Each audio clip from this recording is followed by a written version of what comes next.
Hello friends, welcome to my channel, the English Classroom Field of Competitive Exam. আচ্ছা, আমাদের পরীক্ষা খুবই কাছাকাছি। আজ হচ্ছে 22 তারিখ, আমাদের 30 তারিখে পরীক্ষা। আর কয়েকটা দিন রয়েছে, হাতে গোনা কয়েকটি দিন। তো এখানে তোমরা দেখতেই পাচ্ছ যে আমরা একটা 7 ডে একটা প্ল্যান করেছি, 7 ডে একটা টার্গেট করেছি, যেখানে এই 7 দিন, লাস্ট 7 দিন অর্থাৎ 22 থেকে 28 তারিখ অবধি আমরা গুরুত্বপূর্ণ যে টপিকগুলো, গ্রামার এবং ভোকাবের, সেগুলো নিয়ে আলোচনা করব। সঙ্গে কিন্তু প্রশ্নও থাকবে।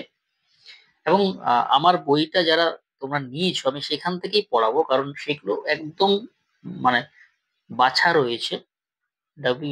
WPM কেপি স্পেশাল, আমি তোমরা জানোই বইটা, ঠিক আছে? সেখানে আমি একদম যেগুলো যেগুলো দরকার আমি সেগুলোই আলোচনা তোমাদের বই করেছি, আমি সরাসরি সেখান থেকেই বলছি, ঠিক আছে? এখানে অনেক প্রশ্নও রয়েছে।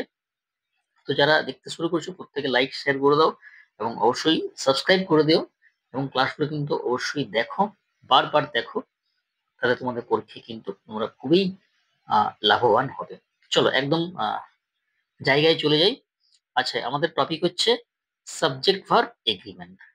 ওকে, সাবজেক্ট ভার্ব এগ্রিমেন্ট। দেখো, আমাদের ফার্স্ট রুল নাম্বার 1 যেমন আছে মুখস্থ রাখবে একদম। হ্যাঁ, যেমন as well as, together with. আচ্ছা, আমি পড়ি first rule. as well as, together with, along with, accompanied by, in addition to, not, and not, but not, including, excluding ইত্যাদি ওয়ার্ড দ্বারা যুক্ত হলে প্রথম সাবজেক্ট অনুযায়ী ভার্ব হয়। ভীষণ ভীষণ ভীষণ ইম্পর্টেন্ট। প্রথম কথা, এই 6টি ওয়ার্ড, এই যে 6টি ওয়ার্ড রয়েছে আমাদের, হ্যাঁ, এইগুলো কিন্তু মনে রাখবেই। এই ওয়ার্ডগুলো দ্বারা যখন দুটো সাবজেক্ট যুক্ত হয় তখন প্রথম সাবজেক্ট অনুযায়ী ভার্ব হয়, ঠিক আছে? চলো, আই অ্যাজ ওয়েল অ্যাজ, তাহলে প্রথম সাবজেক্ট কি হবে? অ্যাম। বরুণ এন্ড, দেখো এটা আলাদা কোয়েশ্চেন। বরুণ এন্ড ফ্রেন্ডস, দুজন রয়েছে। দেখো অ্যাজ ওয়েল এজ মানো এবং, কিন্তু প্রথম সাবজেক্ট হবে বরুণ এন্ড ফ্রেন্ডস দুজন, তখন সেক্ষেত্রে ওয়্যার হবে। The captain along with his players, তাহলে অ্যালং উইথ ক্যাপ্টেন সিঙ্গুলার, সেক্ষেত্রে হ্যাজ। ক্লিয়ার? চলো রুল নাম্বার 2। রুল নাম্বার 2 তে কি রয়েছে? আইদার অর, নাইদার নর, নট অনলি বাট অলসো। এখান থেকেও কিন্তু প্রশ্ন আসে। আইদারের সঙ্গে অর হয়, নাইদারের সঙ্গে নর হয়, নট অনলি বাট অলসো হয়। এখান থেকেও কিন্তু কেপিতে প্রশ্ন এসেছিল। প্রথম পয়েন্টটা থেকে যেটা বললাম, সেটা থেকে গতবারের 2020-তে ডাব্লিউবিসি প্রশ্ন এসেছিল, ঠিক আছে? এগুলো হচ্ছে পেয়ার কনজাংশন। এই সাবজেক্ট গুলো, মানে এই কনজাংশন গুলি দ্বারা যদি একাধিক সাবজেক্ট যুক্ত হয় তখন সবসময় সেকেন্ড সাবজেক্ট অনুযায়ী ভার্ব হয়। যেমন আইদার হি অর আই, তাহলে কি হবে? Have. Neither you or she, তাহলে কি হবে? ওয়াজ। ঠিক আছে? Not only but also I, দেখো আই আছে, তাহলে অ্যাম হবে। চলো 3, রুল নাম্বার 3, খুব ইম্পর্টেন্ট। এটা কিন্তু ভীষণ ইম্পর্টেন্ট। রুল নাম্বার 3 ভীষণ ভীষণ ইম্পর্টেন্ট, কারণ এখান থেকে নাউন থেকে প্রশ্ন আসে, প্রোনাউন থেকে আসে, ভার্ব থেকে আসে। হ্যাঁ, one of, each of, either of, neither of, any of, none of, এই ওয়ার্ডগুলির পর নাউন ও প্রোনাউন হয় প্লুরাল, কিন্তু ভার্ব হয় সিঙ্গুলার। ঠিক আছে? দেখো এখানে একটা লিস্ট করা রয়েছে, জেনে রাখা খুব ভালো। এইগুলো একটু পড়ে নেবে। ইচ মানে 2 বা 2 এর বেশি, আইদার মানে 2, 2 এর মধ্যে একজন, পজিটিভ। আইদার মানে 2 এর মধ্যে কেউ না, নেগেটিভ। এনি মানে অনেকের মধ্যে একটি বা একজন, পজিটিভ। নান মানে অনেকের মধ্যে কেউ না, নেগেটিভ। চলো এই প্রশ্নগুলো আমরা একটু সলভ করি। দেখো কি রয়েছে? One of my friends is, noun plural, verb singular. Each of the students, verb singular, has. Either of the two boys, singular. Neither of the two girls was. Any of the 5 players, any মানে কি বললাম অনেকের মধ্যে একজন, singular. None of the pens is working. তাহলে মাথায় রাখবে one of, each of, either of, neither of, any of, none of, এদের পর নাউন বা প্রোনাউন হয় প্লুরাল, ভার্ব হয় সিঙ্গুলার। এখানে 15টি নিয়ম রয়েছে। এই 15টিই কিন্তু ভীষণ ইম্পর্টেন্ট, ঠিক আছে? একদম সাজানো রয়েছে। দেখো রিচ, পোর, ব্লাইন্ড, অনেস্ট, ওল্ড, এইগুলো কিন্তু অ্যাডজেক্টিভ, কিন্তু এদের আগে যখন আর্টিকেল দা বসে তখন এগুলো হয়ে যায় প্লুরাল নাউন, ফলে ভার্ব হবে প্লুরাল। দেখো the plus adjective plus plural noun, তাহলে কি হবে? The rich are, the poor are, the old are. Clear? চল রুল নম্বর 5, 5 এ চলে আসি। কি রয়েছে? Rice and curry, bread and butter, soup and salad, whisky and soda, truth and honesty, time and tide, slow and steady and দ্বারা যুক্ত এই singular নাউনগুলি একটি মাত্র ব্যক্তি বা বস্তু বোঝায়। অর্থাৎ দেখো এখানে দুটো করে সাবজেক্ট আছে, অ্যান্ড দ্বারা যুক্ত আছে, কিন্তু একজন মানে একটা বস্তুকেই বোঝায়, ফলে সিঙ্গুলার। রাইস অ্যান্ড কারি কি হবে? Is. Bread and butter is. Time and tide কি হবে? ওয়েটস। মাথায় রাখবে কিন্তু ওয়েট নয়, ওয়েটস। কারণ ভার্বের সঙ্গে এস থাকলে ভার্বটা কি হয়? সিঙ্গুলার হয়, ফলে ওয়েটস হবে। স্লো অ্যান্ড স্টেডি উইন্স হবে। আচ্ছা, এই যে রুল নাম্বার 6, দেখবে এগুলো আমরা নাউনও পড়েছি, নাউনের ক্লাস অলরেডি দেওয়া আছে, দেখে নেবে। হ্যাঁ, কিছু নাউন দেখতে সিঙ্গুলার কিন্তু অর্থের দিক থেকে প্লুরাল, ফলে ভার্ব হবে প্লুরাল। পুলিশ দেখে মনে হচ্ছে সিঙ্গুলার বাট প্লুরাল, আর হবে। দ্য ক্যাটল খুব ইম্পর্টেন্ট, ওয়্যার হবে। পিপল কি হবে? হ্যাভ হবে। এখানে মনে রাখবে ক্যাটল কিন্তু হয় না, এই সরি ক্যাটলস হয় না, ক্যাটল হয়। ক্যাটলটা হচ্ছে প্লুরাল শব্দ। চলো রুল নাম্বার 7, কিছু নাউন আকারে প্লুরাল, অর্থাৎ দেখতে প্লুরাল, কিন্তু অর্থের দিক থেকে সিঙ্গুলার, ফলে সিঙ্গুলার ভার্ব বসে। নিউজ কি হবে? ইজ। পলিটিক্স কি হবে? ইজ। ম্যাথমেটিক্স কি হবে? ইজ। ফিজিক্স কি হবে? ইজ। ক্লিয়ার? চলো এরপরে দেখো রুল নম্বর 8 কি রয়েছে। দেখো বডি দিয়ে অনেকগুলি ওয়ার্ড আছে, ওয়ান দিয়ে অনেকগুলি ওয়ার্ড আছে, সাম থিং দিয়ে অনেকগুলি ওয়ার্ড আছে, 4টি করে ওয়ার্ড আছে।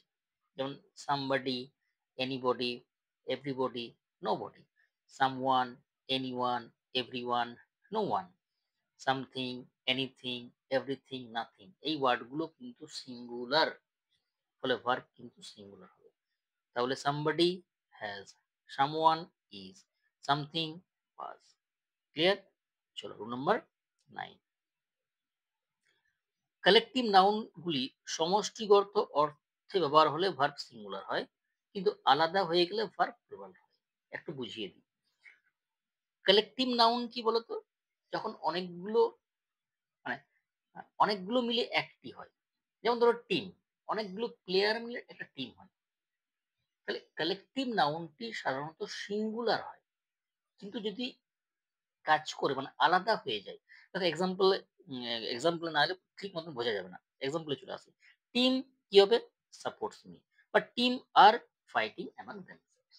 দেখো টিম আমাদেরকে কি করে? সমর্থন করে। এরপর টিম সমর্থন করছে মানে সবাই মিলে সমর্থন করবে, একসঙ্গে আছে, ফলে সাপোর্টস, তাই না? Singular. But team are fighting among themselves, লড়াই করছে, আলাদা হয়ে যাচ্ছে, ফলে আর। যেমন দেখো the jury has agreed in its opinion. Jury মানে কি? বিচারক মন্ডলী, তারা কিন্তু তাদের মতামতে রাজি আছে, তাহলে একসঙ্গে আছে, singular. But the jury war divided in their opinion, তারা আলাদা হয়ে গেছে। তাহলে কালেকটিভ নাউনটি যদি একসঙ্গে থাকে তখন সেক্ষেত্রে সিঙ্গুলার, যদি আলাদা হয়ে যায় তখন প্লুরাল। ক্লিয়ার? চলো রুল নাম্বার 10, কোনো অবাস্তব ইচ্ছা বা কোনো অবাস্তব ইচ্ছা বা যদি কল্পনা বোঝায় তখন আয়ের পর ওয়্যার বসে। হ্যাঁ, যেমন ধরো if I were a bird I would fly in the sky, if I were he I would not tolerate this. অর্থাৎ যদি কল্পনা বোঝায়, অবাস্তব কিছু বোঝায়, তখন শুধু আই না, যে কোনো সাবজেক্টের পর কিন্তু ওয়্যারে হবে। এবং এখানে আরেকটা জিনিস মাথায় রাখবে, এই জায়গাটা কিন্তু সাবজেক্টিভ কেস হবে। দেখো হি আছে, কোনোভাবেই কিন্তু হিম হবে না। ক্লিয়ার? চলো রুল নাম্বার 11, রুল নাম্বার 11 চলে এসো। দেখো এই যে মেনি, এ বা N, singular noun, singular verb. তাহলে মেনি, এ বা এন এর পর কি হবে? সিঙ্গুলার নাউন হবে এবং সিঙ্গুলার ভার্ব হবে। কি হবে? সিঙ্গুলার নাউন হবে এবং সিঙ্গুলার ভার্ব হবে। যেমন ধরো মেনি এ কি হবে? Student was present. Many a student কি হবে? Was present singular. Many a boy has completed the project. Many an old man can do this work. তাহলে many a বা an singular noun singular verb. কিন্তু এটা দেখো a good many বা এ great many এরপর হচ্ছে প্লুরাল নাউন প্লুরাল ভার্ব। যেমন ধরো এ গুড মেনি কি হবে? Students have. A great many candidates were. Just মাথায় রাখবে। আচ্ছা 13 the number of noun plural verb singular, a number of noun plural verb plural। এই ফ্রেজটা মাথায় রাখবে। দেখো এ নাম্বার অফ বা দা নাম্বার অফ এগুলোর মানে হচ্ছে সংখ্যায় বেশি। এরপর দা নাম্বার অফ এরপর noun plural verb singular. But A number of সেক্ষেত্রে কিন্তু দুটোই প্লুরাল। বোঝা গেল? যেমন ধর দা নাম্বার অফ কি বললাম? Noun plural, students verb singular was. A number of students were. তাহলে দা যদি এ নাম্বার অফ হয় সেক্ষেত্রে নাউন এবং ভার্ব দুটোই প্লুরাল। যদি দা নাম্বার অফ হয় নাউনটা প্লুরাল, ভার্ব সিঙ্গুলার। ক্লিয়ার? চলো নম্বর 14 কি রয়েছে? দেখো ফ্রেজ অর্থাৎ ফাইনাইট ভার্ব ছাড়া একগুচ্ছ শব্দ। ক্লজ অর্থাৎ ফাইনাইট ভার্ব যুক্ত একগুচ্ছ শব্দ। Infinitive to plus V one মাথায় রাখবে। জিরান ভার্ব প্লাস আইএনজি। এইগুলি কোনো সেন্টেন্সের সাবজেক্ট হিসাবে ব্যবহার হলে ভার্বটি হয় সিঙ্গুলার। তাহলে এ বক্স অফ পেন্সিলস এটা কিন্তু ফ্রেজ, ফলে was. That he is honest clause singular. To collect stems to plus V one verb singular. Reading verb plus ING এটা কি? জিরান্ড ইজ হবে। জিরান মানে কি বলতো? জিরান মানে হচ্ছে ভার্ব প্লাস আইএনজি অর্থাৎ ভার্বটা যখন নাউনের কাজ করে। যেমন ধরো বললাম যে swimming is a good exercise. এখানে সুইমিংটা কিন্তু ভার্ব নয়, it's noun. Walking is good for health. ওয়াকিংটা কিন্তু এখানে ভার্ব নয়, নাউন। যদি আমি বলি যে আই এম ওয়াকিং এটা verb, but walking is good for health এটা কিন্তু নাউন। ক্লিয়ার? চলো আজকের লাস্ট রুল, রুল নম্বর 15। একটি সেন্টেন্সের ভার্ব সবসময় সাবজেক্টের উপর নির্ভর করে। অর্থাৎ একটা সেন্টেন্সের ভার্ব আমি বসাবো সেখানে মেন সাবজেক্ট, প্রধান সাবজেক্টের উপর কিন্তু ডিপেন্ড করবে। যেমন ধরো the decoration of the rooms.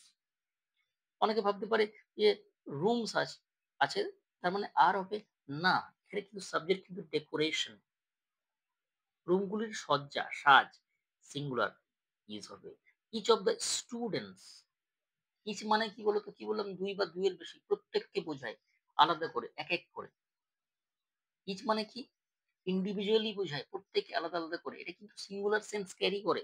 ফলে নাউনটা প্লুরাল কিন্তু ভার্ব হবে সিঙ্গুলার অর্থাৎ ওয়াজ। ক্লিয়ার? বারবার দেখো ক্লাসটা, বারবার দেখো। ঠিক আছে?